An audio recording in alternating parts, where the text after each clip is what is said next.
This program is designed to provide general information with regards to the subject matters covered. This information is given with the understanding that neither the hosts, guests, sponsors, or station are engaged in rendering any specific and personal, medical, financial, legal, counseling, professional service, or any advice. You should seek the services of competent professionals before applying or trying any suggested ideas.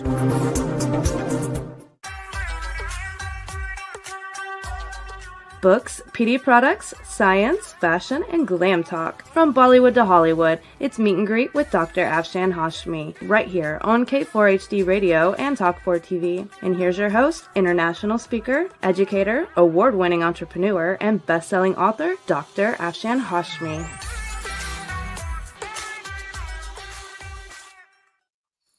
Hello everyone, this is your loving host and best-selling author, radio and TV personality, Dr. Afshan Hashmi, live from her studio in Rockville, Maryland.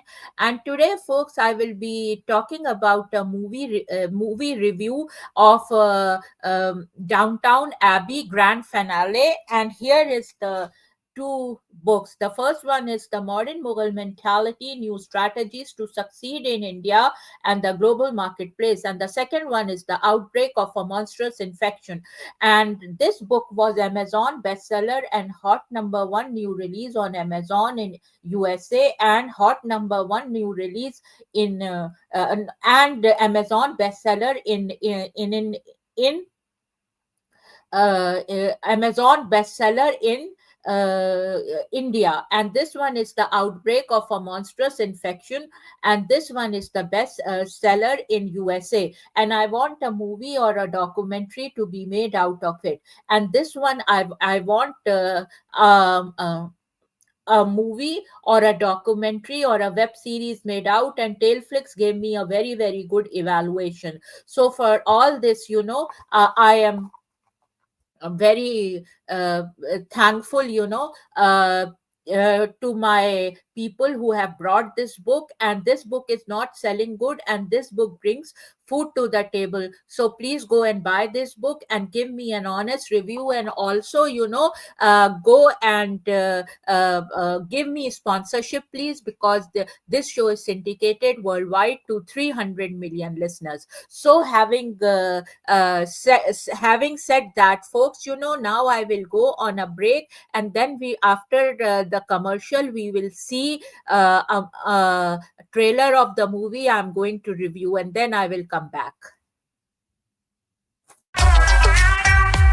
Would you love exposure for your business, product, or service to over 300 million potential listeners? Send an email to info@talk4media.com. And now let's hear from some of our sponsors.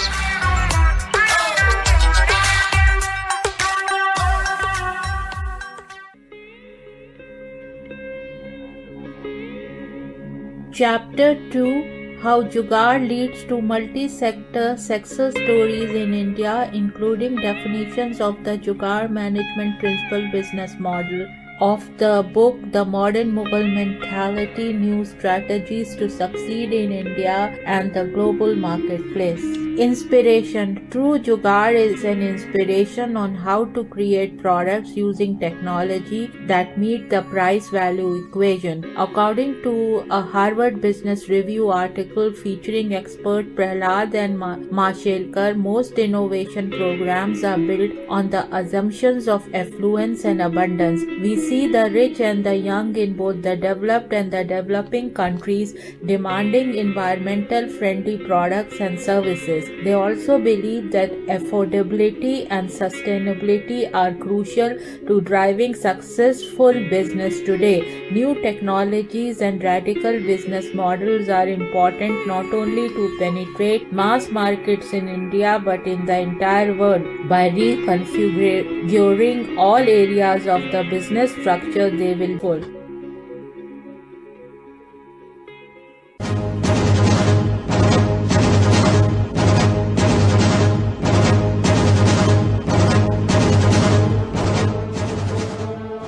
Monstrous infection is spreading worldwide. OMG, is this a simple infection or a deliberate attempt to ruin the human population? Or maybe it's bioterrorism. What is this global infection and who is spreading it? Help us find out. Go to Amazon and search for The Outbreak of a Monstrous Infection. The human race needs your help to make this go viral. Go to Amazon.com and read The Outbreak of a Monstrous Infection to find out what happens next. Go now! The world is depending on you.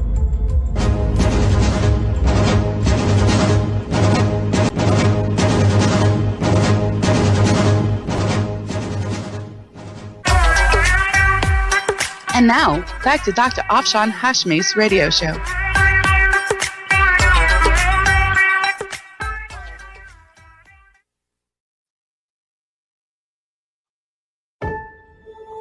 It's hard to accept that it's time to go. Your friendship has never been more important to all of us. But the future of Downton Abbey is now in Mary's hands. You will be a sensation.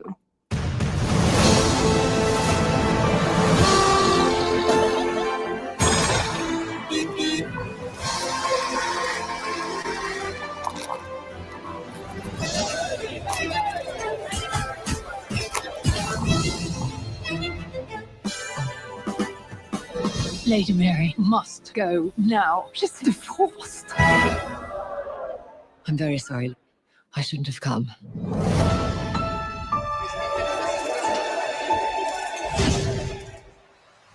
This really is the night that shook the world. That is what's happened. Now you must just get on with it. What about her running Downton? Don't you want her in command? The world is changing. The way we talk, the way we dress, the way we deal with each other. Surely you're entitled to have some fun. Classic Mary.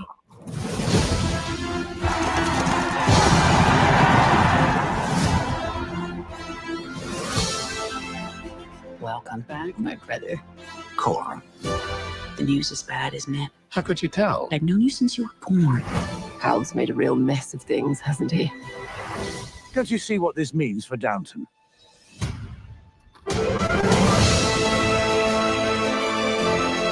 You look back and think about all the changes you've witnessed. You're the daughter I never had. I'll treasure those words. Families like ours must keep moving to survive. And all of your support is more important to me than I can say. If Mama were alive, what would she do?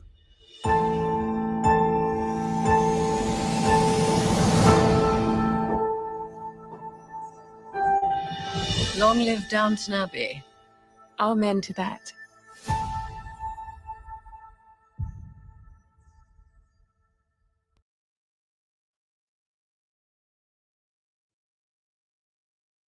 So, folks, how did you like the trailer? And again, droning started, and I have impurities here. Some people, they come from illegal sites and they start droning. And that is what computer bombing is, which United States Secret Service has done a press release of in America. So, it's very hurting, and it happens when I give a show or anything. And I have complained about it to authorities, but some people don't understand that. Having said that, folks,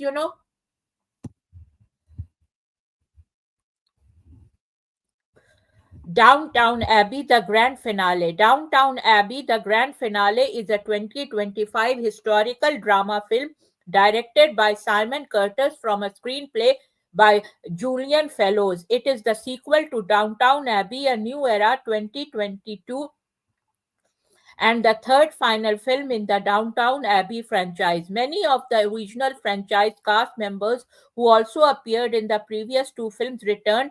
Paul Giamatti and Dominic West reprised their roles as Harold Levinson from the television series and Guy Dexter from the previous film, respectively, while Joel Richardson, Alessandro Nivola, Simon Russell Beale, and Artie Frauchon joined the cast. Imelda Staunton, who portrays Maud Lady Berkshire in the previous film, stated in March 2024 that a third and final film in the Downtown Abbey franchise was being planned, with the main cast set to return. Following the announcement of several cast members reprising their roles in May, filming began that month and concluded in August with a net budget of $50 million. The official title was announced in March 2025.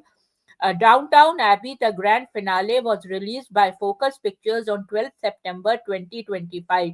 The film received positive reviews from critics and has grossed $77 million worldwide. Plot. So I will talk about the plot when I come back, and it is from Wikipedia. Sorry, did you say we were going to a commercial break?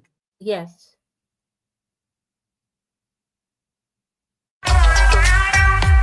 Would you love exposure for your business, product, or service to over 300 million potential listeners? Send an email to info@talk4media.com. And now let's hear from some of our sponsors.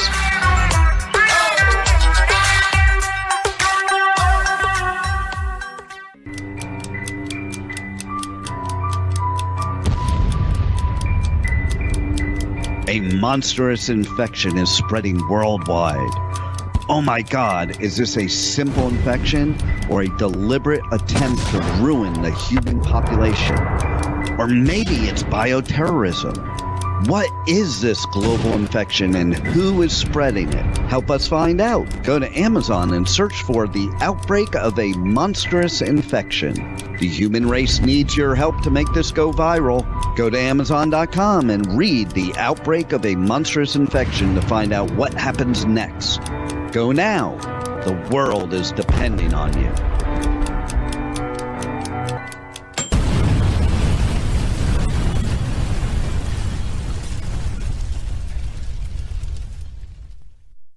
The Outbreak of a Monstrous Infection, Chapter 1, 1964 to 2018, and this is the sample track, and it is read by Dr. Afshan Nahid Hashmi. In a sprawling bungalow in Potomac, Maryland, USA, lived Dr. Honey Singh, a board-certified internal medicine and family practice physician, along with his beautiful wife, Baby Singh. Baby Singh was a fashionista and was funding women's causes through her Honey Babe Foundation. She had a ladies' book club by the name of Baby's Glam and Glitzy Club, which had many glam and glitzy ladies who were professionals living in Washington, D.C., Potomac, Maryland, Virginia, and even Beverly Hills, California, as well as elites from all of America meeting at her place on the last Wednesday of every month, discussing various aspects of charities they wanted her and Dr. Honey to fund. In this club, there was a wide spectrum of career women. There were doctors, lawyers, actresses, business owners, and models, to name a few. In these book club meetings, members would come prepared after reading a book of a famous woman author, and that author was even invited from any part of the world to give her presentation, followed by a Q&A in this prestigious and elite gathering. And now, back to Dr. Afshan Hashmi's radio show.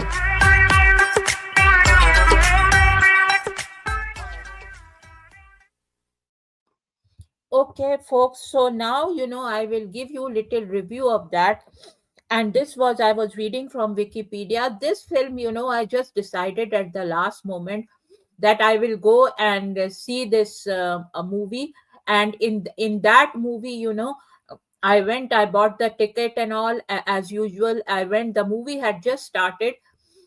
And I don't know much about Downtown Abbey,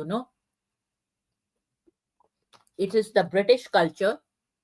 I did not see other episodes of it, just glanced through Netflix and Prime Video, which I had. So when I went there, it has just started. And it was so monotonous, although the dress, were very regal and aristocratic and everything. And the house was so aristocratic and everything. I was liking it and all. And then all of a sudden, there was some confusion as the networks started coming, and then I could not hear anything, and then I was doing like this, and then I came in my senses again, and then again, again, just think, again, there were what I saw there was that it was very very it was very very it was very very good movie, but it was very aristocratic movie. So now I will tell you that what is aristocratic movie. uh, the thing was very nice, everything was very nice, and then all of a sudden I realized that when this movie will finish, and from back, I could hear some noise pollution and all that, and all of a sudden I was not feeling well. But I guessed it that this is an aristocratic movie, and it is actually the end of this grand finale. They made a very nice decision to end it, because it was going haywire, like it was so slow. The costumes were beautiful, but it was very very slow movie. And the same monotonous thing is happening, someone is sleeping with someone, and this is the lady, who would go next day, and then she didn't have money, to look after such a big establishment. Then they wanted it to be changed into a hotel, then they had a submarine, and it was all over the place, and I got really confused seeing it. So I will not give it more than 1 star. I thought of giving it 0 stars, but the costumes were very good, so I would just give it 1 star to that movie. And folks, it was so, like, no one can live that kind of life. I can understand. It was the British royal family, all the cousins and all, they meet, they do party, but it was very artificial, like it was like, if it is the real British royalty life, then it is very mundane. I don't like that kind of life, that you just go sit there like this, and then you talk to people, very very kind of very calculated talk you do, and behind back you are backbiting each other. So if this is the British royalty culture or royalty culture, I'm myself a royalty from a town in Pahetia, and but I am a very common person. I don't like all this, because I am direct descendant of Prophet Abu Bakr Raziallahu anhu, and through that I am related to Prophet Muhammad, peace be upon him. So if God has given me that lineage, I should be nice to people, and many people have criticized my lineage and all, but we are extremely opposite of what. We don't have that kind of money. We are very common people. My ancestors spread Islam, the Muslim religion, and they came all the way from Tashkent. Ahraris, we are Ahraris, and Ahraris are beautiful people, and they were very rich, and they are very well groomed. So I like people who are very well groomed and all, and it was all there.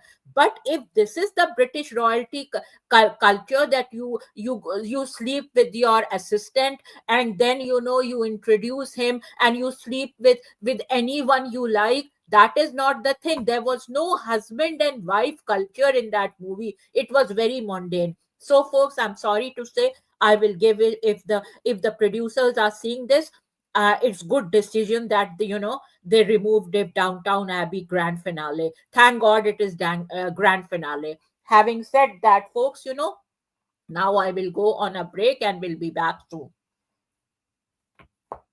Hello viewers around the globe, this is Dr. Afshan Hashmi, live for her radio show at K4HD and Talk 4 TV show, and I just wanted to request you that please give me sponsorship if you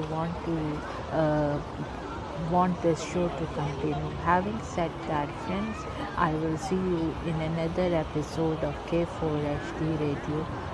plus Talk 4 TV show. And if you give me sponsorship, I will give you very reasonable price, and also you will get lot of promotion as this show is syndicated worldwide to more than 300 million listeners. Cheers and bye bye. Would you love exposure for your business, product, or service to over 300 million potential listeners? Send an email to info@talk4media.com. And now let's hear from some of our sponsors.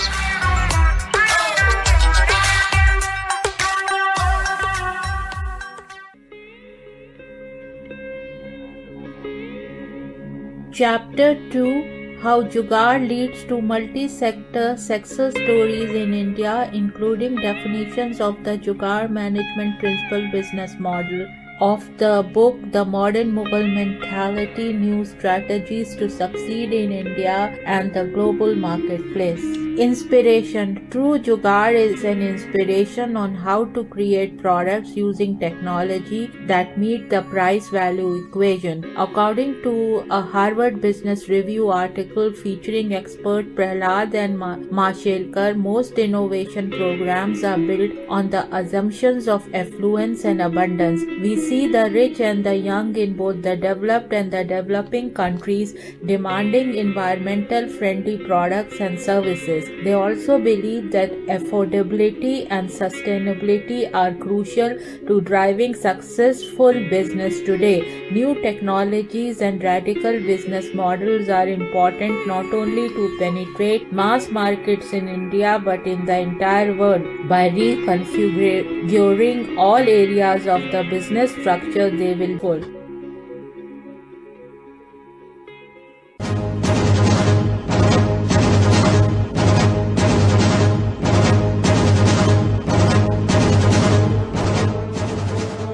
A monstrous infection is spreading worldwide.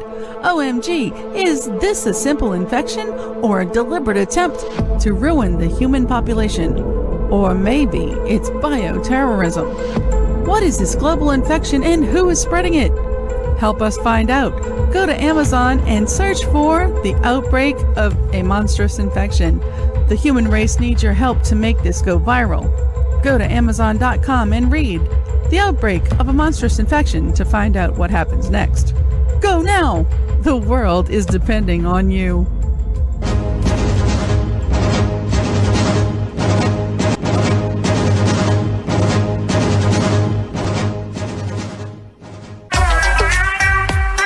And now, back to Dr. Afshan Hashmi's radio show.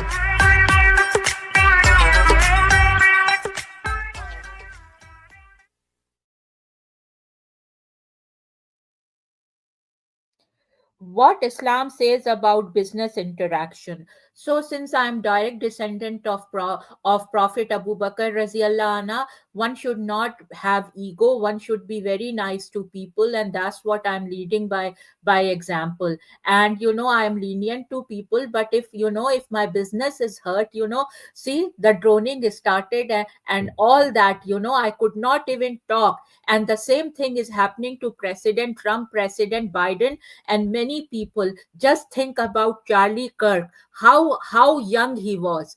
Did he deserve that kind of killing? No way. Same thing happened to my husband. Same thing happened to my parents. Same thing happened to my younger brother. Did we deserve this kind of thing? And I am healing from that. And again, these bullying specialists, they come and they throw drones, what Islam says about business interaction. God has provided guidance about all aspects of human being life, including business interaction. Here is what the Holy Quran says about business transactions. O believers, when you deal with each other in lending for a fixed period of time, put it in writing. Let a scribe write it down with justice between the party. The scribe who is given the gift of literacy by Allah should not refuse to write. He is under obligation to write. Let him who incurs the liability debtor dictate, fearing Allah his Rabb and not diminishing anything from the settlement. If the borrower is mentally unsound or weak or is unable to dictate himself, let the guardian of his interest dictate for him with justice. So this is what it is, and this is a new fashion in Montgomery County, that people are taking away homes. So I thought, give them some guidance of that, and it is from this book. So now, for folks, remember my 2 books. These are my 2 books. Please go and buy these 2 books and give me an honest review, because books bring food to the table. Having said that, folks, now I would just sign off, and I will say bye and please go and sponsor my show. And Rebel, my sound engineer, will play a podcast, and it is quite long, but let's see what the time demands here. Rebel, play the podcast, but take time for saying the commercial and saying it bye.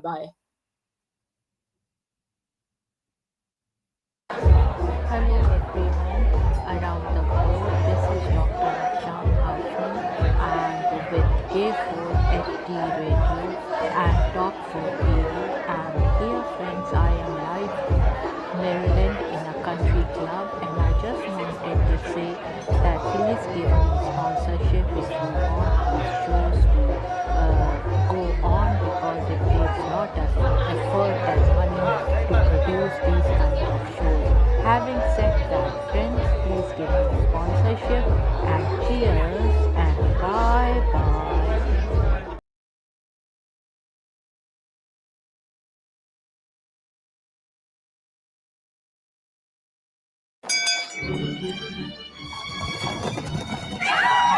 Good afternoon, ladies and gentlemen, and welcome to 1930. It started with a letter, a manor. Don't you see what this means for Downton? A family standing at the edge of change. Is it really as bad as you say? But no one could have predicted we were witnessing the birth of a global phenomenon. Whatever happens, we'll make it work. And now, more than a decade later, we return one last time.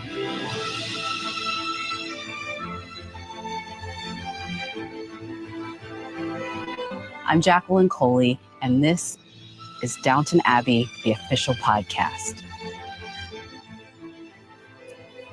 In this episode, we look ahead to the grand finale, a film that brings this extraordinary story full circle. This film is about the family. It's funny and quite sad. The future of Downton is at stake. I'm here with Hugh Bonneville and Elizabeth McGovern. Thank you for being here. Thanks for having us. Nice to see you. I'm so excited for fans to get to see this 3rd and final installment. I can't think of what the 16-year journey has been for all of you, but I'd love for you to preview a little bit, or what you think fans can expect. It's done for the fans. We have appreciated the loyalty of our audience so much over these years. And it set out to be for the fans, but I think it's ended up being a movie for all of us, because it takes all the characters and lovingly gives them a last postscript into the future. I don't mind admitting it. After tonight, I'll be ready to go back to Downton. The London season's endless. I'm worn out. You enjoy the season, you know it. What I love about it is it's got no huge overreaching plot. It's really about the thing that I've always loved most about Downton, which is the tapestry of these lives intersecting and how this system worked for everybody, and the alignments, the misalignments, the misunderstandings, the love, the affection, the bitterness, and all these things that were always simmering beneath the surface of this particular group in a time that is far gone and has a lot to offer that the modern world has lost. So it's quite sad. I think there's very few of us who've seen the screening without crying. I don't know if that's just us, but we've lived with the characters for so long and fallen in love with each other and with them. And yes, we cried too, because I've seen it and I wept like a babe. But for you, what can you sort of preview for fans and what they can expect in this last one? Well, I suppose, just to double down on what Elizabeth said, the sense of farewell, of closure, of wrapping up the stories of these characters, giving you a hint of the way this particular chapter's come to an end and what the future may hold. Things change, my lord, and somehow we must change with them. Very true. And there are no massive storylines. We don't go into space or anything like that. So it's really about the intricacies, as Elizabeth says, of the dynamics between the characters. In terms of story, there's always some crisis at stake, and in this case, the roof of Downton Abbey is, as ever, beginning to leak, and how on earth are we going to cope? High octane. High octane, yes. Important stuff, though. Yeah. It's really... We all have a leaky roof at one point, yeah. But actually, the future of Downton is at stake, and the sources of funds that we've long anticipated is at risk. And so there is that motoring on in the background, and how do we pay for the upkeep of this central character of our story, which is Downton Abbey itself? Things could be a lot worse. I made the decisions. Why didn't you share them with me? And why didn't you tell me when it was all going wrong? You put me in charge. God's sake, Harold. Don't you see what this means for Downton?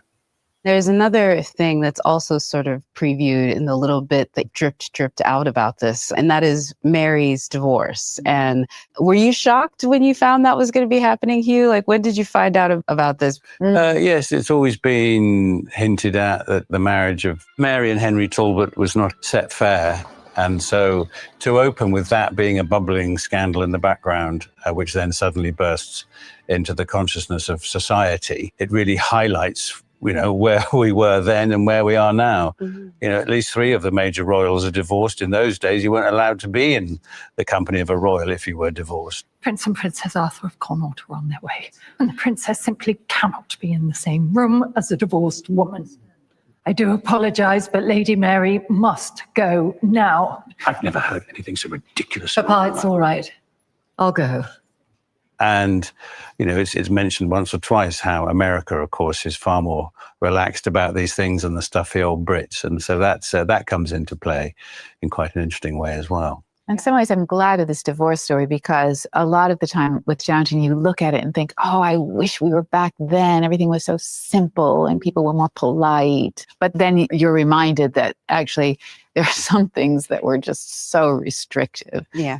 I'm curious if you can talk about y'all's relationship and how it's evolved, because I think the Robert and Cora that have this scandal in the 3rd film are very different in the series, or even in the 1st film. Yeah. It's interesting. Just going back to that point about how the divorce impacts the family and society in the early stages of the script development. I remember pushing back and saying, surely, because the family is now so supportive of Mary, there's a ball that we go to and Mary leaves. I said, surely Robert and Cora should leave with her, because it's really important to show solidarity with their daughter. And actually, Julian really quite rightly pointed out that, no, the way society works is, you have to stay. You cannot be seen to be breaking the mores of society. You do not leave until royalty leaves the party. And just to go back to your point then, your real question was, would the Robert and Cora of the beginning of the entire series react in the same way as they do now? I think Robert probably wouldn't react in the same way. That's exactly what I was going to say. Yeah, I think the first season, Robert would have stayed at that party. Yes, he wouldn't have thought twice about it, and would have said, well, of course I'm staying. It's the right thing to do. Whereas I think the Robert that's evolved, or I wanted to get across, was that he actually understood the modernization of family values, if you like, and that family means more than the structure of society, even for someone like him. And that actually becomes the pleasurable part of the plot as we go on, of how to bring society round to a more modern way of thinking. This is Mary's time.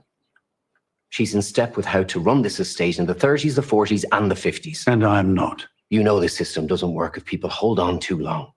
I'm pleasantly surprised you think the system works at all. None of this would be possible without the man behind it all, creator and writer Julian Fellowes. Next up, he shares why he felt there was still one last chapter to write and what ultimately drew him back to Downton one last time. Well, of course, they were ready to say goodbye to Downton at the end of the last film because they were obliged to say goodbye to Maggie, who had a funeral rivaling Winston Churchill's as the picture came to an end. We wanted to make the point that this may be the end of a member of the family, but it wasn't the end of the family. And these families have a kind of unit life where they continue willy-nilly. Whoever is born, whoever dies, on they go. And I wanted to make the point that those families of this type who survived into the modern world, where they were no longer in charge, they had to kind of redefine themselves and get used to the modern world and see if they could live with the modern world. Some rather spectacularly could not, even though I'm not going to name any names. But I would like to feel that the Crawleys are one of the surviving families who have come to terms with the modern world. And really, we see them now in the early 30s, where the world is turning into the modern world. So really what you notice about this film, the first film was all about the royal visit and the king and queen at Downton, and the second one making a movie, and the movie stars and the rest of it. And that was, if you like, a sort of trailer for the modern world. But this film is about the family. We are leaving them now to go their own way. Papa, what's the matter with you? The realization that his days as king of the castle are coming to an end. Oh. This is the end of the original cast of Downton. We've had a 15-year journey in real life, and we've only had something like an 18-year journey in fiction. So things have moved on a bit. But I think it is the end for them, but of course not the end for them as real people. And I think that's one of the jobs of the film, that we, the audience, can say goodbye to the players and say goodbye to the characters, but they're not saying goodbye to each other, because hopefully they're living on, into the 50s and 60s and a very different world. At the end of a career, you look back more than you did and think about all the changes you've witnessed. Shall we raise a glass to Mr. Carson? Yes. Mr. Carson. At the heart of Downton Abbey is Lady Mary, poised, determined, and never afraid to ruffle a few feathers. In the grand finale, Michelle Dockery returns as Mary, facing scandal and heartbreak with trademark steel. Recently, Michelle reflected on Mary's courage, resilience, and what it means to lead Downton Abbey into a new era. At the start of the film, she is almost no longer Lady Mary Talbot, because Mary is slightly in denial that she is about to go through a divorce. We find her in a good place, and she's about to have one last great evening before the sky falls in. She's fiercely independent, and she is normally the belle of the ball, and in those social circles, she has such a status. So it's quite shocking to see Mary thrown out of a party. What will you do? I'll take a taxi, if I can find one that will carry a divorced woman. I guess as a modern woman, you can't quite fathom that that's what the attitudes of the people around her would be, but it was. And so the divorce has opened up a new chapter in her life, a daunting one. But I think she has the strength to get through anything that's thrown at her. She's ready to embark on something new. And for Robert, it's time to hang up his hat, and that's difficult, but she knows it's the right time. So we see that journey throughout the film. Families like ours must keep moving to survive. One day, George will say it's time for me to go. I won't be spared either. You're not very sentimental, are you? The hereditary system can't afford to be sentimental. This episode is brought to you by Story Rabbit. Downton Abbey swept us away with its grandeur and intrigue, but behind the screen, the real locations hold centuries of history. The Story Rabbit app puts those stories in your headphones, bringing castles, English manors, and iconic sites around the world to life through audio. Wherever you are, Story Rabbit helps you uncover the true stories hidden all around you. Download the Story Rabbit app today, or go to storyrabbit.app for more info and uncover the true stories hidden all around you.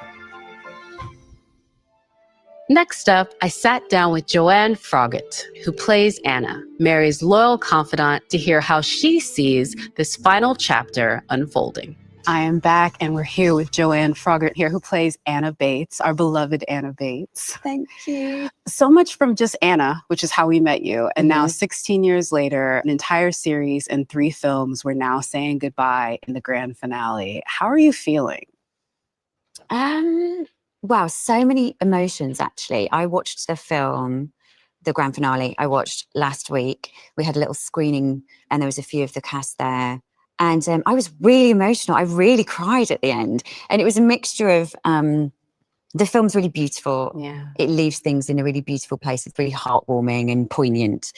So there's that. But also, obviously, from a personal side, it's been 15/16 years of our lives that we've worked together. And it feels like such a full circle moment. And then also, I don't really, talk about my private life, but it's very obvious that I'm pregnant in the film. And so Anna's character of Anna is pregnant. So to see my unborn child on the screen and see Anna's kind of final journey being the beginning of a new journey in my life.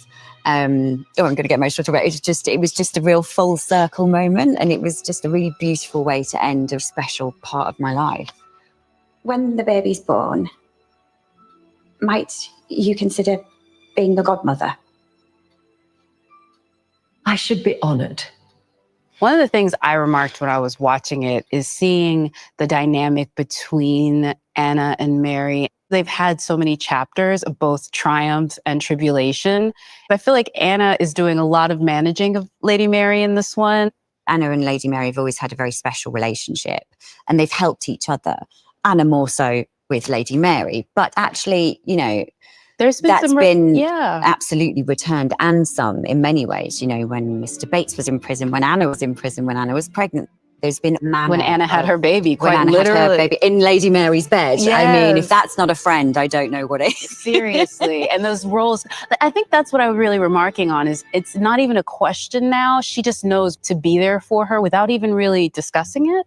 That's it. And they are so close like that. I think they are there for each other in that way. And Lady Mary has reciprocated that at times as well. And there is a sort of an unspoken sort of rule between them that they're there for each other. And Anna is completely loyal to Lady Mary and has huge respect for her. You must tell me when it's too much for you. I can always share Baxter with Mama until the baby's born. This time yet. And anyway, I've done it before. Right. I think that's everything, my lady. There's interesting reactions to Lady Mary's scandal, from indifference to shock to anger. What do you think fans are going to react to? Just because, let's be honest, Mary's been flirting with scandal since the very first season from Mr. Pamuk. Sorry, sis, we saw it. Now it's finally come. It's finally really happened. How do you think fans are going to react to seeing what she does when she's really put on her back foot? I don't know. It's interesting, isn't it? Because looking at it from modern eyes in, the parts of the world we're lucky enough to be born in, where we have these freedoms as a given, looking back to 1930 as a woman in that situation, I was mildly terrified by it, thinking, oh my goodness, that wasn't that long ago. And was that what we were all destined for, a life of being a social pariah because you were a woman that was divorced? And it's interesting that it's the woman that's divorced, not the man, just the woman. Henry but obviously Talbot. Both of them have to be divorced, but it's just the woman who is socially unaccepted. Oh. Yeah. So I'm glad times have changed. A little bit. And listen, we're not going to... For the better. We're still going. Still got a way to go. What do the servants know? They knew it was coming, and tonight they know it's happened. It was in the evening news. So I gather. Was it bad? No. From the quiet strength of Anna to the ever-stoic Mr. Carson, next I spoke with Jim Carter, whose take on returning to Downton is as sharp and funny as Carson's collar is stiff. Hello, everyone. We are back, and So folks, how did you like it? And this was my review. Please go and buy these two books and give me an honest review, and wait for my third book, which I am writing right now, and I'll not disclose what it is. Having said that, please give me sponsorship, because this show is syndicated worldwide to 300 million listeners. Having said that, folks, cheers and bye bye.